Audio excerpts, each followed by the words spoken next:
तो स्टार्ट करते हैं आज हमारा आगे टॉपिक। तो अगर आपको याद हो, कल हमने करा था कूलम्स लॉ ऑफ इलेक्ट्रोस्टैट्स। क्या करा था? कूलम्स लॉ ऑफ इलेक्ट्रोस्टैट्स, है ना। कूलम्स लॉ ऑफ इलेक्ट्रोस्टैट्स, इसका जो आपके पास रिजल्ट आया था वो आया था F is equal to 1/4πε0 Q1 Q2 divided by R square. ठीक है जी, ये हमारा रिजल्ट आया था। यहाँ पे मैंने आपको ये बताया था कि जो 1/4πε0 है ये आपका एक कांस्टेंट है और इस कांस्टेंट की जो वैल्यू रहती है वो रहती है 9 × 10⁹ न्यूटन मीटर स्क्वायर पर कूलम स्क्वायर। उसके अलावा मैंने आपको बताया था ये जो नीचे टर्म देख रहे हैं ना आप, ये एप्सिलॉन नॉट। क्या है ये? Epsilon not. This is called absolute permittivity. क्या बोलते हैं इसे? Absolute permittivity. तो शिफा क्या बताती है ये? इसको लिख लीजिए, absolute permittivity, absolute permittivity of free space. Free space. तो मैं आपको ये बता देना चाहूंगा, ये जो एप्सिलॉन नॉट है ये डिसाइड करता है कि दो जो चार्जेस हैं उनके बीच में फोर्स कितना स्ट्रांग रहेगा किस मीडियम में। एग्जाम्पल के तौर पे अगर आप दो चार्जेस के बीच में फोर्स हवा में देख रहे हैं तो उसमें कितना फोर्स होगा, वही दो चार्जेस के बीच का सेम सेपरेशन रखते हुए पानी में देख रहे हैं तो कितना फोर्स होगा, कैरोसिन में देख रहे हैं तो कितना फोर्स होगा, और कोई कंडक्टर में देख रहे हैं तो कितना फोर्स होगा, या डाइलेक्ट्रिक में देख रहे हैं तो कितना फोर्स होगा। तो ये जो चीज है आपकी, ये आपकी मीडियम टू मीडियम वेरी करती है। यहाँ पे जो एप्सिलॉन नॉट है ये फ्री स्पेस के लिए या एयर के लिए मानते हैं, एयर का और फ्री स्पेस का लगभग बराबर मानते हैं। अगर मान लीजिए आपने फोर्स किसी मीडियम में लिखना है, मीडियम में जैसे मान लो अगर हमारे पास यही फोर्स दोनों चार्जेस के बीच में, अगर ये मान के चलूं कि वो दोनों चार्जेस आपके किसी और मीडियम में, हवा के अलावा कोई और मीडियम में, मान लो पानी में ढूंढ रहे हो, तो आप उसके लिए फॉर्मूला क्या लिखेंगे? 1/4πε0 की जगह एप्सिलॉन क्या लिखेंगे? Epsilon Q1 Q2 divided by R square. तो यहाँ पे ये जो एप्सिलॉन है इसकी वैल्यू कुछ और रही। अच्छा, उसके अलावा जो वैक्यूम में या फ्री स्पेस में एप्सिलॉन नॉट की वैल्यू होती है शिवांशु, वो होती है 8.854 × 10⁻12। अगर मैं इसके यूनिट बोलूं तो बिल्कुल ऑपोजिट हो जाएंगे इससे। जैसे क्या यूनिट है 1/4πε0 के न्यूटन मीटर स्क्वायर पर कूलम स्क्वायर, तो इसके क्या हो जाएंगे आपके पास? कूलम स्क्वायर पर मीटर स्क्वायर पर न्यूटन। तो ये एप्सिलॉन नॉट की यूनिट होती है। ठीक है, शाबाश। आनी सान भी ठीक है ये? Yes sir.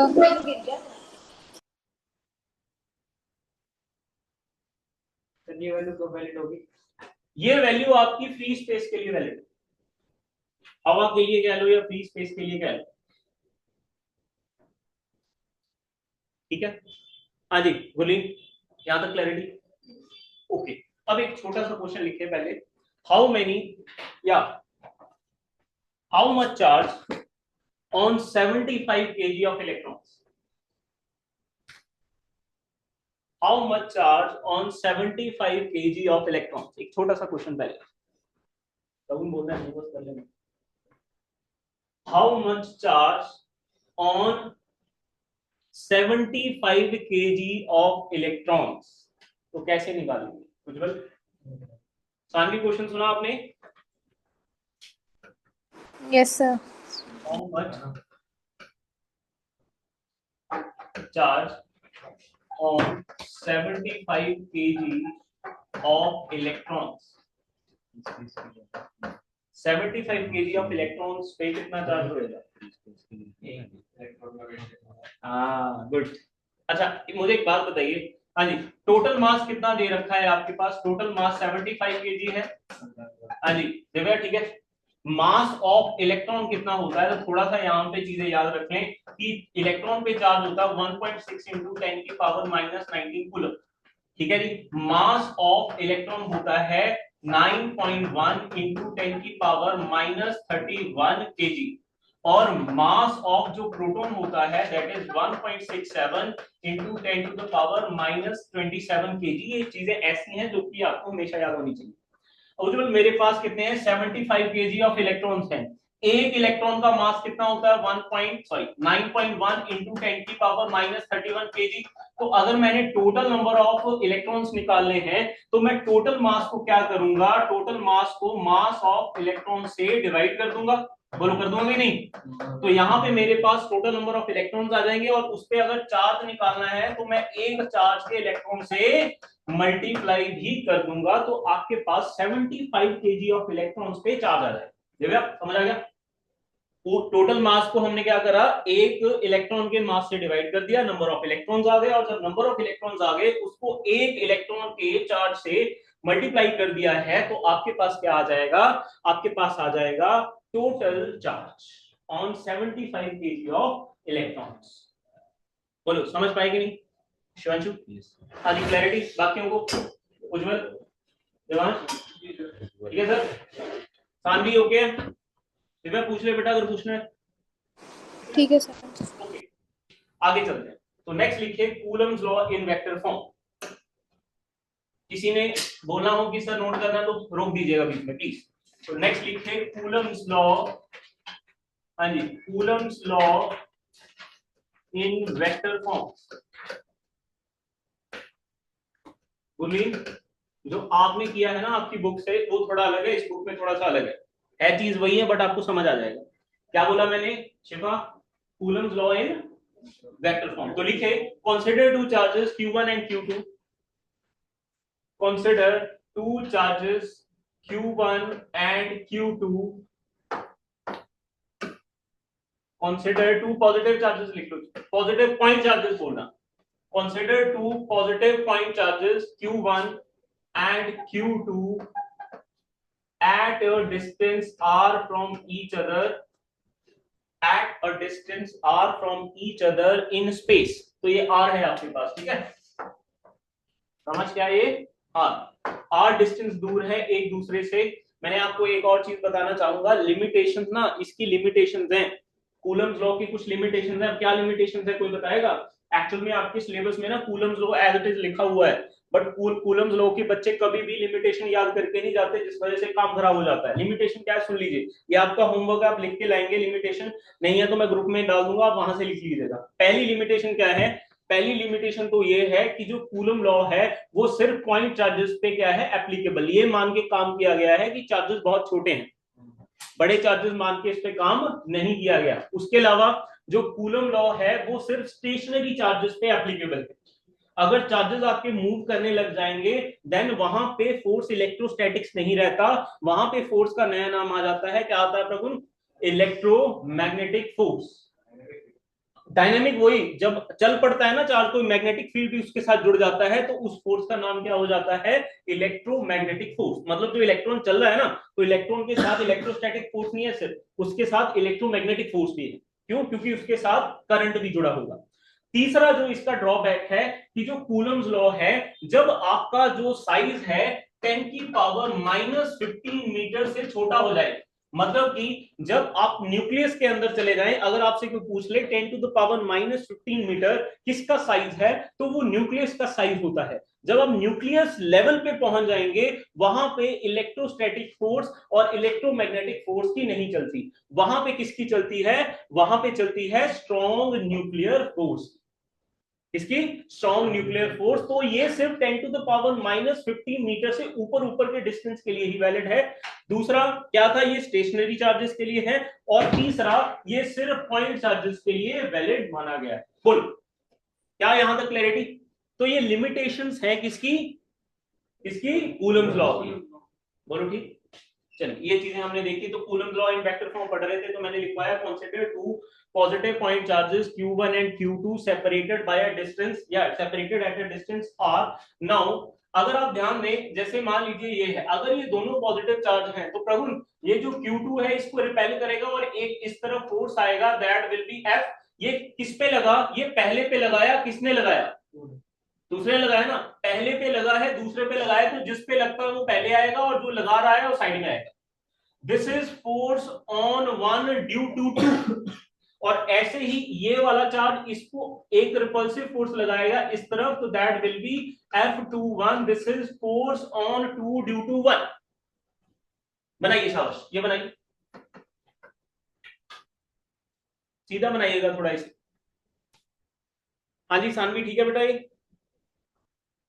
Yes sir.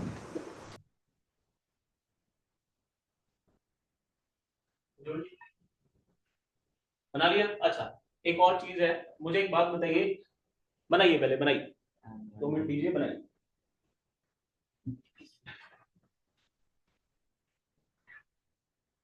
चलूं आगे चलूं? अब सुनिएगा ध्यान से। अब मुझे एक बात बताइए, ये जो दिव्या F21 है ये वेक्टर है, तो हमें पता है कि वेक्टर के साथ डायरेक्शन जरूर जुड़ी होती है। तो मैं क्या करूंगा, इस वेक्टर की डायरेक्शन में एक यूनिट वेक्टर लिख दूंगा, और शिवांशु वो क्या होगा, R12 कैप। 1 2 कैप का मतलब 1 से लेके 2 की तरफ। अब बच्चे बोलते हैं सर ये क्या चीज है, ये वही आई जे के हैं जो वेक्टर्स में होते थे। मतलब यहाँ पे R12 की जगह पे क्या आ जाएगा, आई या जे या के। अभी हमने डायरेक्शन स्पेसिफाई नहीं ना करी कि इस तरफ एक्स है या वाई है या जेड है। तो अभी फिलहाल हम जनरली क्या लिख रहे हैं, R12 कैप, और वो किस डायरेक्शन में है, F21 वेक्टर की डायरेक्शन में। ऐसे ही एक यूनिट वेक्टर आपका होगा किस तरफ से किस तरफ, Q, इस फोर्स को बताने के लिए, दैट इज R21 कैप। बोलो सभी सहमत है? हाँ जी यहां तक क्लैरिटी? नंबर्स ऑपोजिट क्यों है? ऑपोजिट इस वजह से है, ये यूनिट वेक्टर है वो यहां से यहां स्टार्ट हुआ, और फोर्स लिखने के तरीके में सिर्फ उल्टा लिखते हैं कि जो जिस पे लग रहा है वो बीच में, जो लगा रहा है साइड में, नोटेशन। फोर्स ऑपोजिट, हाँ ऑपोजिट, जो आपकी ये यूनिट वेक्टर है इसके लिए सीधा, ये 2 से 1 की तरफ, ये 1 से 2 की तरफ, और बताइए किसे रहा है, F21 पे, दैट इज 2 पे 1 की वजह से जो रिपल्सिव फोर्स लगा। अभी मैं नेगेटिव के लिए भी लिखूंगा, फिर आपको समझ आ जाएगा। क्या यहां तक क्लैरिटी? ठीक है, तो लिखे now force on Q2 due to Q1 is given by, उज्जवल क्या आएगा बोलो, given by F21 vector is equal to 1 by 4 pi epsilon naught। हाँ अगर K लिखना चाहते हो कोई दिक्कत नहीं है, K Q1 Q2 divided by R square, और इसकी डायरेक्शन के लिए कौन लिखेंगे, हाँ जी इसको लिखेंगे लिंक इसकी डायरेक्शन के लिए, दैट इज R12 कैप। समझ ठीक है? हेयर लिखे, here R12 cap is equal to vector R12 vector divide, अच्छा यूनिट वेक्टर को कैसे लिख सकते हैं बोलो, vector 12 divided by its magnitude, magnitude किसके बराबर होगा, R के। अगर मैं इसे यहाँ पे पुट कर दूं, इसको इक्वेशन 1 दे दो, इसमें पुट कर दीजिए, देन F21 वेक्टर क्या आ जाएगा, 1 by 4 pi epsilon naught Q1 Q2 divided by R square, और यूनिट वेक्टर की जगह ये लिख दूंगा तो क्या आ जाएगा, R vector 1 2 divided by R। तो नेक्स्ट लाइन में शिफा क्या बन जाएगा इसका, that is 1 by 4 pi epsilon naught Q1 Q2 divided by R square है, ये क्या है R, तो क्या बन जाएगा R क्यूब, और यहाँ पे वेक्टर आ जाएगा R वेक्टर 1 2। बोलो ठीक है? यहाँ पे याद रखिएगा क्यूब सिर्फ तभी आता है जब ऊपर एक वेक्टर आए, जब तक यहाँ पे यूनिट वेक्टर आएगा नीचे क्या आएगा, R स्क्वायर। क्लियर है ये? हाँ जी दिव्या, गुरनूर, तुदी, सानवी ठीक है बेटा? Yes sir. ओके ये हमें समझ में आती है चीज, तो आगे चलते हैं। ओके देखिए नेक्स्ट है आपके पास कि ऐसे सिमिलरली करके दूसरा लिख दीजिए, सिमिलरली, सिमिलरली हाँ जी क्या लिखेंगे उज्जवल, फोर्स ऑन, हाँ जी बोलिए शाबाश, force on Q1 due to Q2, so that will be F12 vector that is equal to 1 by 4 pi epsilon naught Q1 Q2 by R square, और यूनिट वेक्टर क्या लिखेंगे, R2 से 1 की तरफ 2 1 कैप। हाँ जी शिफा ठीक है? ओके हियर R21 कैप क्या आ जाएगा, that is vector R21 divided by its magnitude. इसको यहां पे पुट करेंगे, ये प्रॉब्लम क्या आ जाएगा, ये आ जाएगी इक्वेशन 2 आपकी। तो जब इसको यहां पे पुट करेंगे तो क्या आ जाएगा, F12 vector is equal to 1 by 4 pi epsilon naught Q1 Q2 divided by R square into unit vector put करते ही क्या आ जाएगा, R vector 21 divided by R, और जब नेक्स्ट लाइन में इसे पुट करेंगे तो that will B 1 by 4 pi epsilon naught Q1 Q2 by R cube, और R21 वेक्टर, माफी चाहता हूं यहाँ पे कैप लगा दिया मैंने, R21 वेक्टर। तो ये आपके पास दो रिजल्ट हैं, ये वाला एक, ये वाला रिजल्ट है यहाँ पे, ठीक है। यहाँ पे जो इक्वेशन 1 2 है उसको थोड़ा ध्यान से देखिएगा, नेक्स्ट उसमें मैं आपको इसका इंपॉर्टेंस बताता हूँ। बोलो हाँ जी, यहाँ तक क्लैरिटी। तो this is Coulomb's law in vector form. अब हम देखेंगे अगर ये दोनों चार्जेस एक, ये दोनों चार्जेस कौन से लिए थे मैंने रघुन? पॉजिटिव चार्जेस लिए थे। अब मैं एक पॉजिटिव एक नेगेटिव लूंगा, मतलब ऑपोजिट चार्जेस लूंगा, ठीक है। पहले मैंने सेम चार्जेस लिए थे, अब देखते हैं जरा ऑपोजिट चार्जेस से हमें क्या रिजल्ट देखने को मिलता है, ठीक है मतलब। हाँ जी, क्लैरिटी देवांश? ओके तुलीन, चल रहा हूं मैं आगे। सर ये सर ये वाला चेंज मतलब रिकॉर्ड हो रहा है, हाँ यूट्यूब पे जाएंगे, सही है। मैं बिना से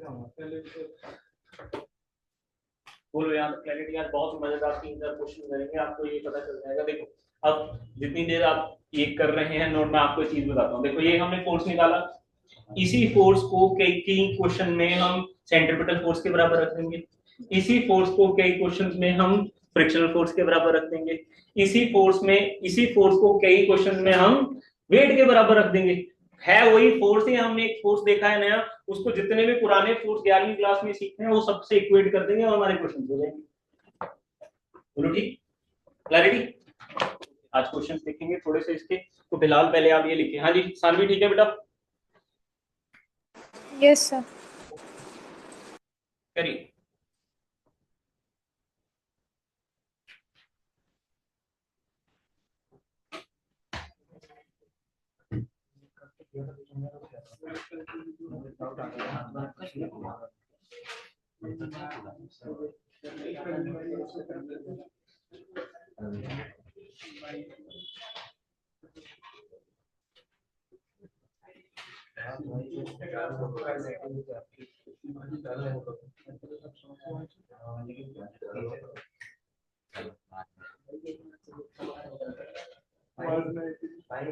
ऑनलाइन चल रही है भगवान। अरे मैं पहुंच करके जाएंगे सर। हाँ जी हो गया जी, क्लैरिटी? कोई पानी पीना होगा पी लेना, जूठा नहीं। ठीक है सर। ठीक है, नेक्स्ट चलते हैं आगे। तो नेक्स्ट लिखिए, अब इंपॉर्टेंस क्या है, या इफ लिखिए, इफ चार्जेस आर अनलाइक, है ना, अगर अनलाइक चार्जेस हों देन क्या होएगा? देखो ध्यान दीजिएगा, ये है आपके पास Q1 और ये है आपके पास Q2 और ये है नेगेटिव, इन दोनों को जोड़ने वाली लाइन है ये, और यहाँ पे इन दोनों के बीच में डिस्टेंस है R। अब मुझे एक बात बताओ, ये जो Q1 है इसको ये खींचेगा ना अपनी तरफ, तो अगर आप ध्यान दें, थोड़ी देर पहले मैं आपको दिखाता हूं, इसमें ये जो F12 है वो इस तरफ जा रहा है ना रिपल्शन की वजह से, अब अंदर की तरफ आएगा, देखो अंदर की तरफ आएगा, ये आ जाएगा इस तरफ, दैट विल बी F, हाँ जी 1 पे लग रहा है 2 की वजह से, 2 इसे खींच रहा है इस तरफ।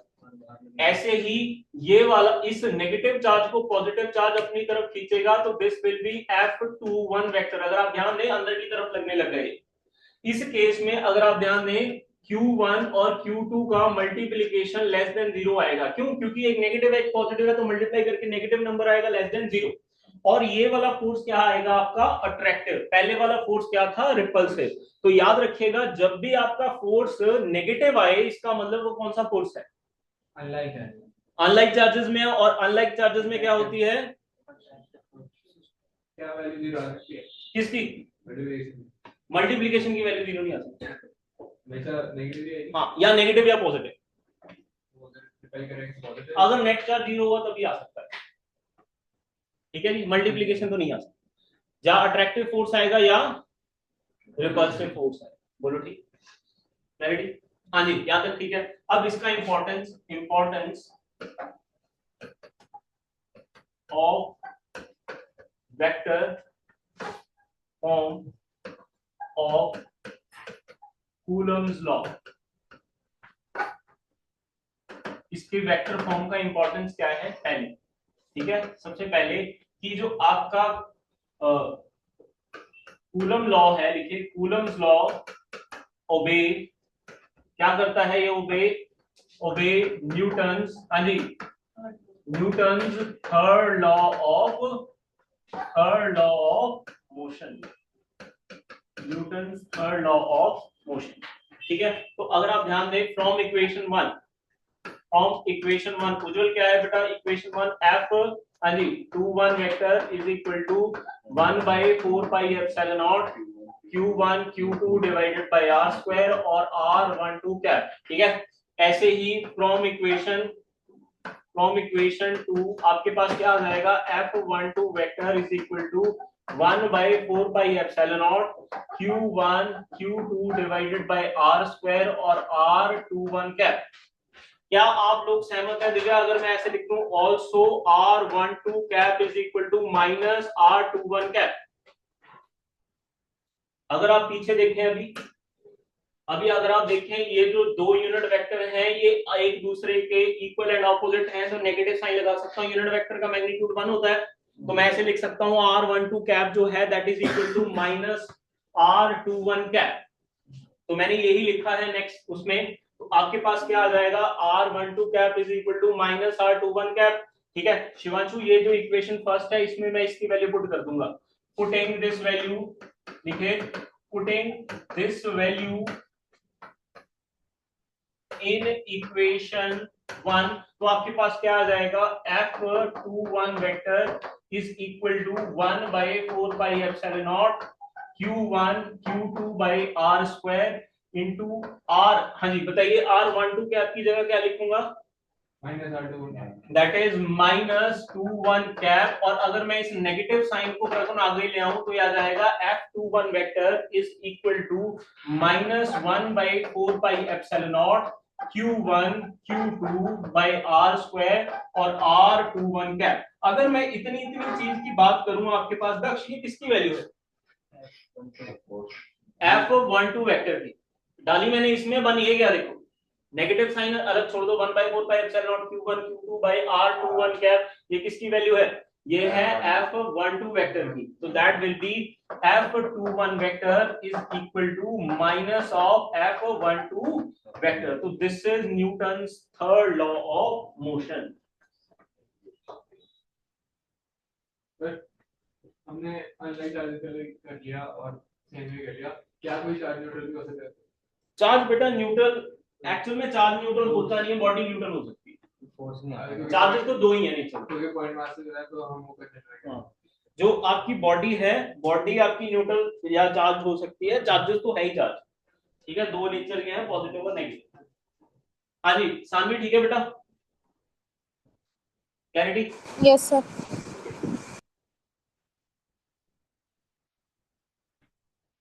प्रभु ओके, उज्जवल, शिफा ओके। अब एक छोटा सा इसका प्लॉट देखेंगे कि प्लॉट कैसा बनता है, कि कूलम्ब लॉ का प्लॉट कैसा रहता है, वो हम देखेंगे अभी। सर ये आती है पेपर में क्या? हाँ बिल्कुल, क्यों नहीं, पहले पेपर में तो मोस्ट प्रोबेबल है। फिर रट देना, फिर आप रट नहीं देना, समझ के करना है। समझ तो कर ही लिया हाँ, बस ठीक है, लिख के देखिए। एक और चीज है, डेरिवेशन हमेशा लिख के देखिएगा, बिना लिख के आपको याद नहीं होएगा। बोर्ड पे लगेगा बहुत आसान है, बट ऐसी बात नहीं होती। प्रैक्टिस करिए, रोज थोड़ा लिख के देखिए जो आपका डेरिवेशन आता है। Yes sir. नहीं है तो गुरलीन से पूछ लो कल वाला, क्यों गुरलीन है कि नहीं? टेस्ट ही नहीं हुआ, ऐसे ही होता है वो बच्चे आई जो कल आए। अरे ठीक है, क्यूरियोसिटी रखो, स्कूल में जाते हो क्यूरियोसिटी रखो थोड़ी सी। कोई कुछ करा रहा है तो उसको सीखो और करके बताओ। हाँ जी सर, पूछना है कुछ? चलिए चलो आगे। सर एक सेकंड सर, एक सेकंड।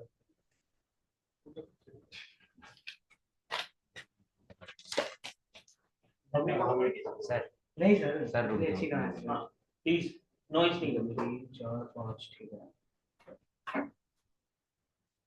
क्वेश्चन लिखा हो तब तक लिखवा दो सर। हाँ जी लिखिए, देखिए मजेदार क्वेश्चन है, बहुत ही अच्छा क्वेश्चन है। लिखिए, we have two balls A and B। तो लिखिए a free pitch ball, pitch मतलब पिच बॉल होती है, बहुत होती है टाइप की, बिलियर्ड बॉल होती है, पिच बॉल होती है, टाइप होती है, देख लेना सर्च करके। ठीक है, अब देखो नया वर्ड आया आपके सामने तो सर्च करके देखिएगा। एबोनाइट रॉड कभी सर्च करके देखी किसी ने? नहीं सर। हैं एबोनाइट रॉड सर स्पेलिंग मेरी बता चीजें है एबोनाइट, ठीक है, एबोनाइट रॉड, फर, सिल्क, ये चीजें देखो ना, सर्च करके देखो यार, जब पढ़ते हो तो तभी क्यूरियोसिटी जगा के रखो। लिखिए a free pitch ball of fifth ball A of 8 gram, a free fifth ball A of 8 gram carries a positive charge of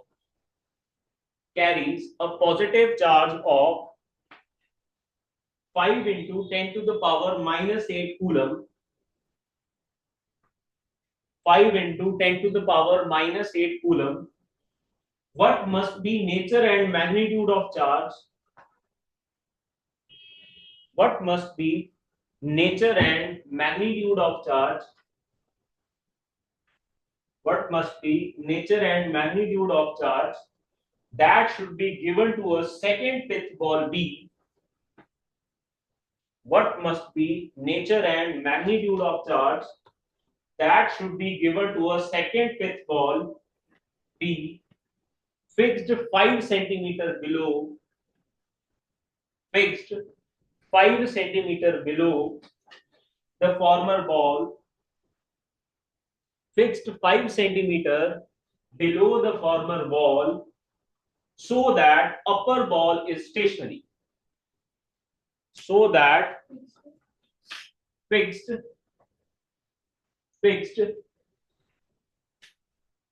5 centimeter below the former ball, so that upper ball is stationary. So that upper ball is. एक question देखते हैं कि जो मैंने आपको लिखवाया कैसे होगा। तो बड़ा बहुत आसान क्वेश्चन है। तो ये क्वेश्चन है आपके पास, इस क्वेश्चन में आपके पास एक फिफ्थ बॉल है ए, आवाज नहीं प्लीज, एक बी फिफ्थ बॉल है बी आपके पास। इसका जो मास है, इसका मास दे रखा है 8 ग्राम। ग्राम के लिए हमेशा क्या करना है, हाँ जी दिव्या, 10 की पावर -3 से मल्टीप्लाई कर देना है, तो किस में कन्वर्ट हो जाएगा, केजी।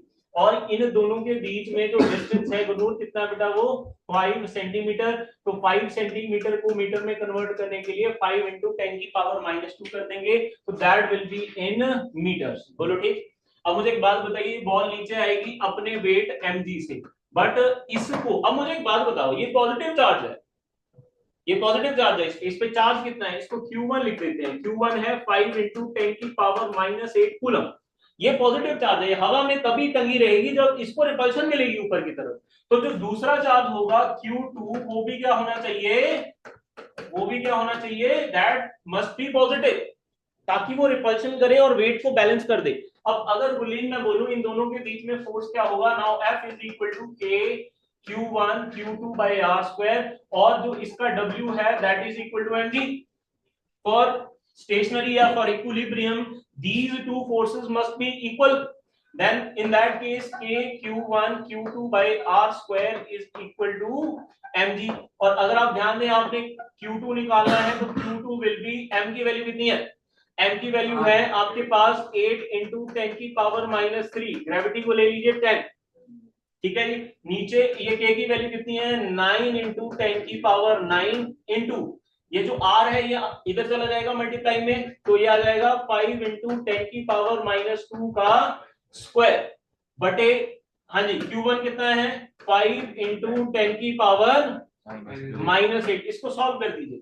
जब आप इसे सॉल्व करेंगे तो सबसे पहले देखो, जिनको जो बाय वाले हैं या जिनको प्रॉब्लम होती है, तो पहले पावर्स को सॉल्व करिए अलग से। तो जब पावर को सॉल्व करेंगे, सबसे पहले देखिए ये 8 अलग आ गया, इंटू ये 10 है ना, ये कितना है -2 हो जाएगा, तो ये -2 हो जाएगा आपके पास। उससे पहले ये 25 आ जाएगा, इंटू ये कितना है 10 की पावर -2, और उसकी भी पावर 2 कितनी हो जाएगी 4, वो -4 और ये -2 जो यहां से मिला था कितना हो जाएगा 10 की पावर -6 बटे ये 9 अलग से लिख लो, इंटू ये 5 अलग से लिख लो। ये कितना हो गया शिफा हमारे पास, ये 9 है, ये -8 है, 1 ऊपर जाके -1 हो जाएगा, वो माइनस बनेगा ऊपर जाके -7। अब यहाँ 5, ये 5 से 5 काट दिया आपके पास, ये आ जाएगा आपके पास ये 40/9 into 10 की पावर -7। सॉल्व करिए, आंसर विल बी 4.36 into 10 की पावर -7 कूलम। तो ये है आपका न्यूमेरिकल एक पहला, कि इसमें हमने क्या करा, मैंने आपको हिंट भी दिया था पहले कि आपका जो यही जो कूलम्बिक फोर्स है इसको वेट के बराबर रख देंगे, देन आपका क्वेश्चन हो जाएगा। सर एग्जांपल 1 था, कोई भी एग्जांपल था, कोई भी था ना, one of the my favourite example है ये। ठीक है, बहुत अच्छा, देखो काफी कुछ सीखने को मिल गया। वन तो इजी होता है ना, कोई बात नहीं, पहला ही मुश्किल देंगे हम, पहले ही बोल्ड, कोई चक्कर नहीं। First ball out. हाँ जी शिवांशु, ठीक है, क्लैरिटी। अच्छा, जब पेपर में करेंगे ना, थोड़ा मैंने तो आपको ऐसे बनाया है, आपने ये मानना है Q1 इतना दे दिया, Q2 इतना दे दिया, ऐसे लिखना है, M इतना दे दिया, G की वैल्यू इतनी, प्लीज इतनी जहमत कर लीजिएगा वहां पे, तभी आपको नंबर मिलेंगे। R की वैल्यू इतनी दे दी, ठीक है, गोलिंग प्रॉपर वे से कराना है। ये फिगर बना दो साइड में, दैट इज सोने पे सुहागा, ठीक है, वो एडिशनल चीज है, एक प्रॉपर वे से मैचल करना है, जो पेपर में करेंगे बोर्ड के, यही मेन में कोई नहीं पूछेगा, नीट के पेपर में कोई नहीं पूछेगा, वहां जैसे मर्जी, वो सिर्फ देखते हैं कि आंसर क्या है। ठीक है जी, हाँ जी सानवी, क्लैरिटी बेटा। Yes, sir. नेक्स्ट लिखे आपके पास, टॉपिक का नाम है डाइलेक्ट्रिक कांस्टेंट और रिलेटिव परमेबिलिटी। व्हाट इसमें यही था, देखिए। अच्छा, इंपॉर्टेंस में एक और लाइन लिख लो कि ये जो फोर्सेस हैं ये सेंट्रल फोर्स हैं। सेंट्रल फोर्स का मतलब क्या होता है, मैंने पिछले वर्क ऑफ एनर्जी के चैप्टर में आपको कराया था, फोर्सेस के चैप्टर में। सेंट्रल फोर्स वो फोर्स होते हैं जो लाइन टू लाइन सेंटर की तरफ लगते हैं। जैसे जोड़ने वाली लाइन है ना, तो ऐसे लगेंगे, ऐसे टेढ़े नहीं लगेंगे कभी भी, लाइन टू लाइन, या अंदर की तरफ या बाहर की तरफ, those are called central forces. Line to line, समझते हैं? नहीं समझते? समझ गए ना? लिखे फिर, लिखे जाना। नेक्स्ट आपके पास जो टॉपिक है उसका नाम है डाइलेक्ट्रिक कांस्टेंट। डाइलेक्ट्रिक कांस्टेंट, और इसका दूसरा नाम है रिलेटिव परमेबिलिटी। बोल गया था मैं, बट होता है परमिटिविटी। रिलेटिव परमिटिविटी, तो जैसे रिलेटिव टर्म आ गया तो हमें पता चल रहा है कि दो को कंपेयर करेंगे। तो पहली डेफिनेशन लिखिए, इट इज डिफाइंड एज, या उससे पहले ये लिखे कि ये परमिटिविटी होती क्या है, कि the permittivity is the property. देखिए परमिटिविटी होती क्या है, permittivity is the property of medium which determines the electric force. Permittivity is the property of medium which determines the electric force between two charges situated in that medium. Electric force between two charges situated in that medium. दोबारा बोल रहा हूं, permittivity is the property of the medium which determines the electric force between two charges situated in that medium.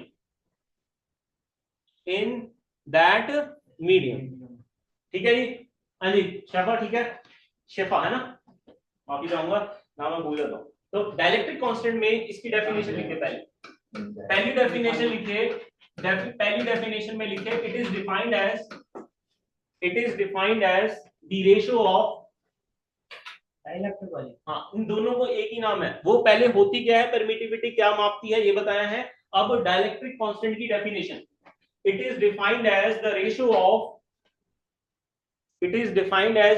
Of, ये permittivity की definition है।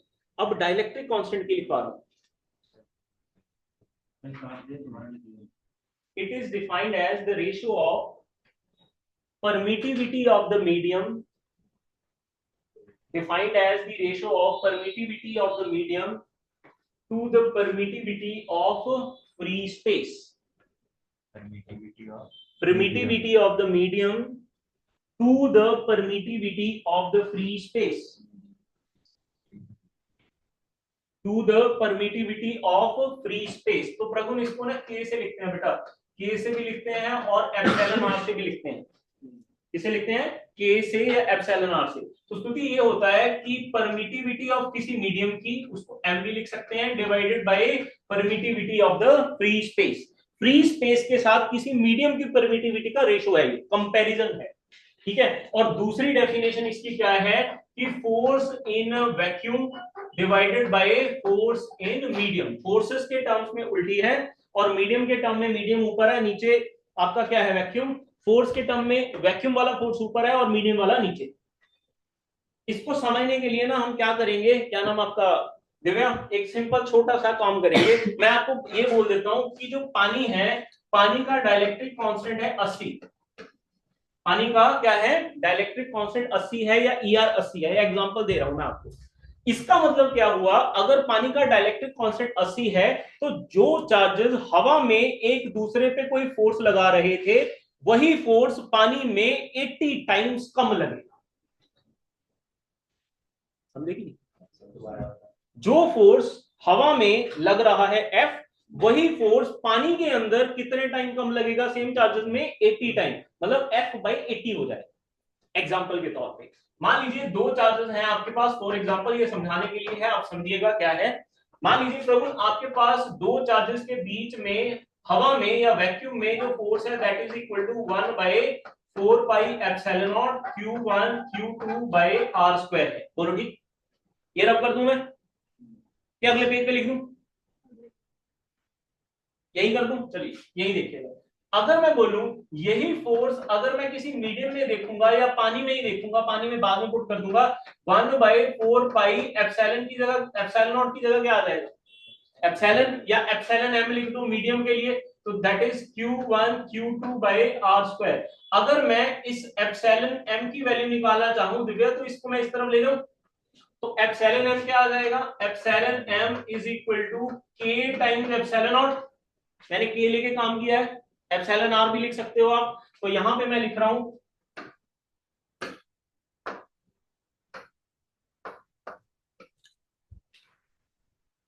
ठीक है, तो यहां पे मैं लिख रहा हूं, ध्यान दीजिएगा। हाँ जी, तो प्रभु Fm क्या आ जाएगा, 1/4 पाई, ये एप्सिलॉन m की जगह क्या लिख सकता हूं मैं, k टाइम्स एप्सिलॉन नॉट, तो that will B Q1 Q2/r², और Fm इज इक्वल टू 1/रमांश में k साइड में कर लूंगा, और यहां पे अंदर क्या रह जाएगा, 1/4 pi epsilon naught Q1 Q2/r²। तो अगर आप ध्यान से देखें ये किसकी वैल्यू है, दिस इज F0। तो मीडियम में फोर्स कितना आ गया, F0/k। अगर पानी के केस में कितना था 80, तो कितने टाइम्स कम, 80 टाइम्स कम। बोलो ठीक, समझ आता है, ठीक है। अच्छा यहाँ पे ना अभी आपको ये चीज समझ नहीं आएगी, तो याद रखिएगा, फोर्स लिख लो, मैं लिखवा रहा हूँ एक छोटा सा नोट, यहीं पे नोट के तौर पे लिख दो एक साफ साफ कि force, electric field, electric potential, force, electric field, electric potential, all will decreases by a factor k, all will decreases by a factor k, but only capacitance will increases by a factor k, by a factor k, but only capacitance will increase या increases by factor k। अभी ये आपको line नहीं समझ आएगी, जब आप ये पूरा पढ़ लेंगे ना, +2 कर लेंगे या 1-2 चैप्टर कर लेंगे, फिर आपको ये लाइन समझ आ जाएगी, ये लाइन क्या कहती है, ठीक है जी। कैपेसिटेंस बढ़ती है, सिर्फ एक कैपेसिटेंस ऐसी चीज है जो डाइलेक्ट्रिक कांस्टेंट से बढ़ती है, बाकी फोर्स, इलेक्ट्रिक फील्ड और पोटेंशियल तीनों ही कम होते हैं। क्यों होएगा वो आपको समझ आ जाएगा। क्या यहाँ तक क्लैरिटी, तो एक और न्यूमेरिकल लिखे, शानदार लिखे। हाँ जी सानवी ठीक है बेटा यहाँ तक, Yes, sir. लिखे। हाँ जी प्रगुण, अच्छा क्वेश्चन है, एक बार यही में आ रखा है, लिखे a particle of mass m, a particle of mass m and carrying charge minus q1, a particle of mass m and carrying charge minus q1 is moving around a charge plus q2, a particle of mass m and carrying charge minus q1 is moving around a charge plus q2 along a circular path of radius r, along a circular path of radius r, q2 along a circular path of radius r, then prove that, prove क्या करना है ध्यान दीजिएगा, then prove that t is equal to, capital T is equal to, where t is time period, then prove that, क्या prove करना है ध्यान दीजिएगा, t is equal to, ये ना चार ऑप्शन में से एक था, यहाँ पे प्रूव दैट बोला हुआ है root of 16 pi square pi cube 16 pi cube epsilon naught. अब मुझे पता ज्यादातर बच्चे ना ये देख के डर जाएंगे, एप्सिलॉन नॉट एम, देखो बहुत आसान क्वेश्चन है, बस दिखने में मुश्किल है, r cube divided by m r cube divided by Q1 Q2, ये टाइम पीरियड हमने प्रूव करना है, ठीक है। या हमें क्वेश्चन एक बार जेई में आ रखा है कि ये टाइम पीरियड के बराबर होता है घूमने के, तो बताइए कैसे, देखें जरा। हाँ जी रमांश, अगर आप ध्यान दें, उन्होंने बोला कि 1 प्लस Q2 पॉजिटिव चार्ज यहाँ पे पड़ा है, और शिवांशु कुछ दूरी पे आपका जो माइनस Q1 चार्ज है वो इसके अराउंड रोटेट कर रहा है, किसमें, जिस रेडियस आर में। अब मुझे एक बात बताओ कि इन दोनों के बीच में जो फोर्स होगा चार्जेस की वजह से, वो कौन सा फोर्स होगा, now the force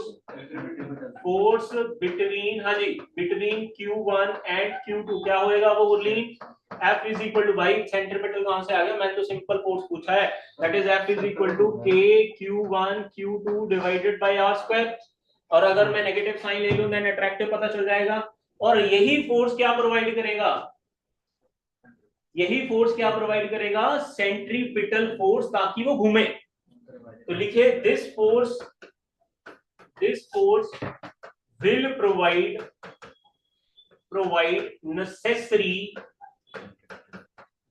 necessary centripetal force, तो क्या आएगा बच्चों बोलो, तो वो आ जाएगा ये force, that is F is equal to mv square by r। तो ये आपके पास देगा फर्स्ट, ये इक्वेशन सेकंड, फर्स्ट और सेकंड को इक्वेट करेंगे तो क्या आ जाएगा आपके पास, अगर k को ना पूरा ही लिख लो 1 by 4 pi epsilon naught Q1 Q2, या एंड में लिख लें, अभी तो कैलकुलेशन करनी है, अब क्यों इसको खींचना है इतना, अभी k रहने देते हैं, जहां जरूरत पड़ेगी वहां पे कर लेंगे।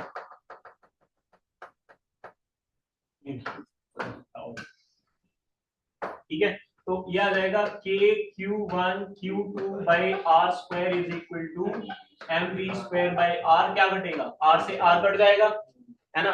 मैं यहां से v स्क्वायर निकाला, v स्क्वायर क्या आ जाएगा यहाँ पे बताइए, v स्क्वायर आ जाएगा that is k Q1 Q2 divided by mr। बोलो सभी सहमत है, कोई दिक्कत परेशानी।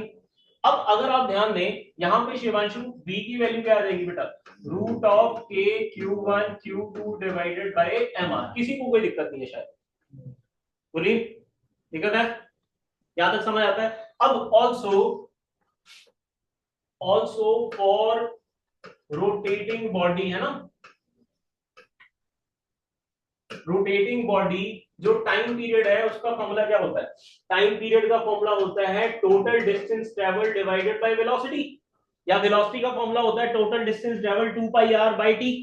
तो मैंने टाइम पीरियड निकाला है यहाँ पे, तो गुरलीन ये पता है ना फॉर्मूला, नहीं पता तो देखिए यहाँ पे, देखिए फॉर्मूला, अगर आपको, अगर ये पूरा एक चक्कर लगाया यहाँ से लेके यहाँ तक, तो डिस्टेंस कितना हो जाता है 2 pi r, distance divided by मान लो टाइम t लगा, तो ये आ जाएगी आपके पास speed is equal to 2 pi r by t, और अगर यहाँ से t निकालना है तो that will be 2 pi r by v।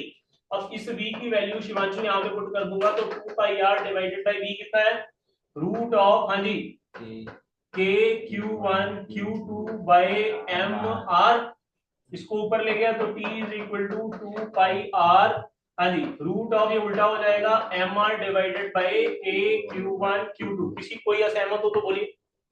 अब देखिए अगर मैंने रूट के अंदर ये सब कुछ लेके जाना तो स्क्वायर हो जाएगा, तो ये आ जाएगा t is equal to root में 2 टू जा 4 pi square r square mr, और इसकी ना वैल्यू भी पुट कर दो k की, 1 बाय 4 पाई एप्सिलॉन नॉट, तो वो घूम के फिर ऊपर चला जाएगा 4 pi epsilon not divided by Q1 Q2, और T is equal to 4 4 16 pi cube R cube pi sorry R cube ही आएगा R cube M epsilon divided by Q1 Q2। कुछ रह गया तो बता दें।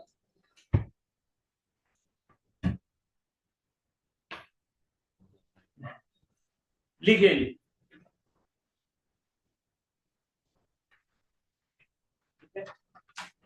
तो अभी आपको लग रहा है ये बहुत बड़ा कुछ नहीं है, इन दोनों को कंपेयर करके भी निकाले, टाइम भी पुट किया, you will get the time. Rearrangement best of all.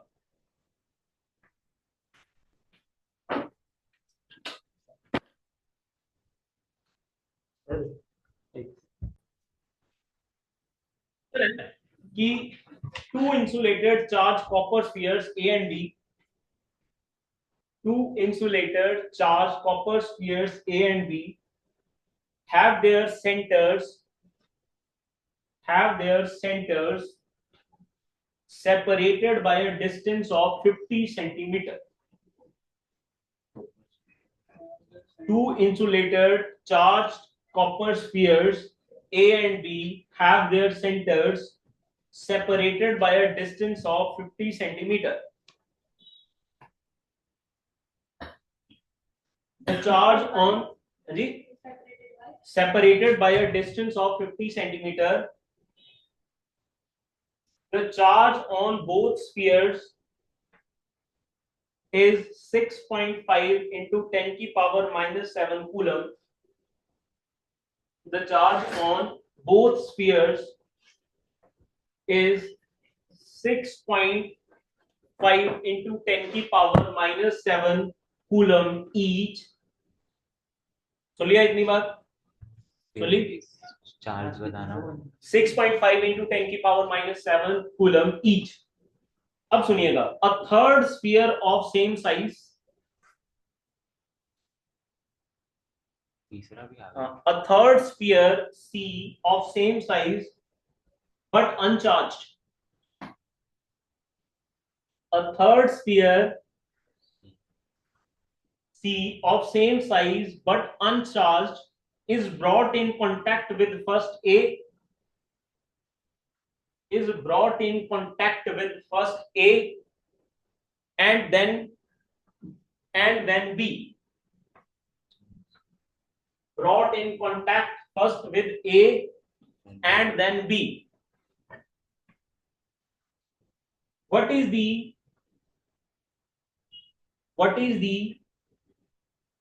force of repulsion between A and B after touching? What is the force of repulsion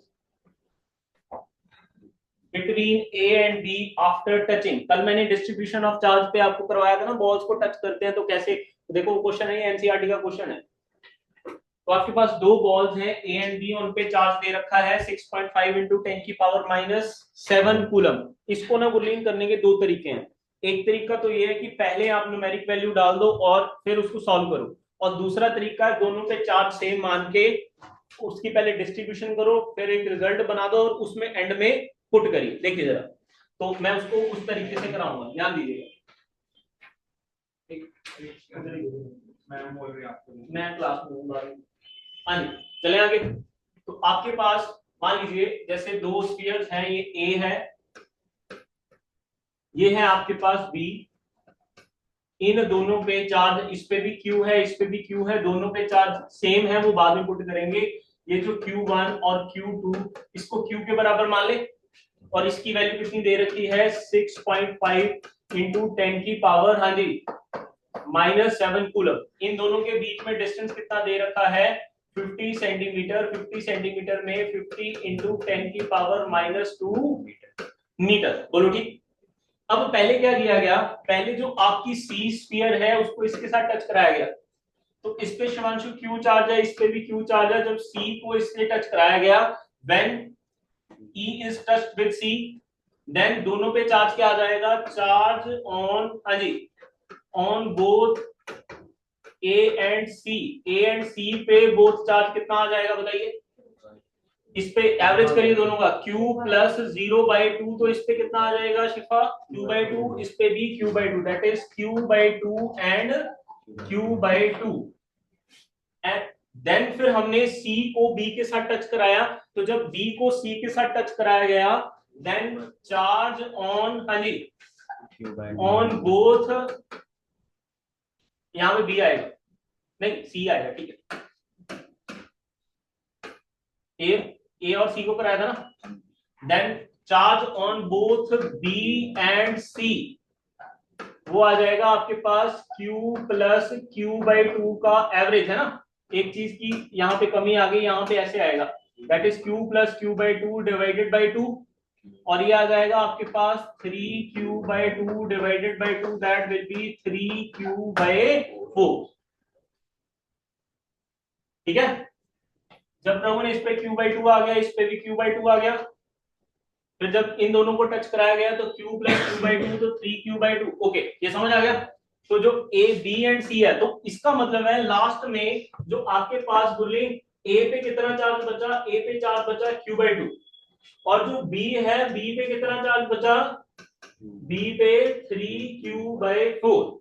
अब अगर मैं बोलूं इन दोनों के बीच में जो फोर्स है वो क्या आ जाएगा, F इज इक्वल टू, हाँ जी, देखा क्या फॉर्मूला है, k q1 q2 divided by r square, तो दैट विल बी k पहले पे charge q/2 into 3q/4 divided by r square. अब अगर आप ध्यान दें 3/8 कॉमन आ गया, यहां से 3 और 4 टू 8 मैंने कॉमन ले लिया, अंदर क्या रह गया, into k q square by r square, बस इसमें वैल्यू पुट कर दो एंड में, तभी मैंने पहले वैल्यू नहीं पुट करी थी, तो आपके पास आ जाएगा 3/8 इंटू के की वैल्यू 9 इंटू 10 की पावर 9 इंटू क्यू की वैल्यू 6.5 इंटू 10 की पावर -7, और इसका स्क्वायर बटे डिस्टेंस कितना है 50 सेंटीमीटर, तो 50 सेंटीमीटर को लिखूंगा मैं 50 इंटू 10 की पावर -2 का स्क्वायर। इसको जब आप सॉल्व कर लेंगे तो आपके पास जो वैल्यू आ जाएगी दैट इज अप्रोक्सीमेटली 5.7 इंटू 10 की पावर -3 न्यूटन। फोर्स ए और बी के बीच में निकालना है, सी को साइड में हटा देना है, के की वैल्यू 9 इंटू 10 टू द पावर 9। हाँ जी प्रभु, बना नहीं, उज्जवल ठीक है, शेफा, हाँ जी स्तुति, क्लैरिटी सभी को, बोलो ठीक है। तो कुछ पूछना है तो पूछ सकते हैं, वरना आज के लिए इतना ही, ठीक है।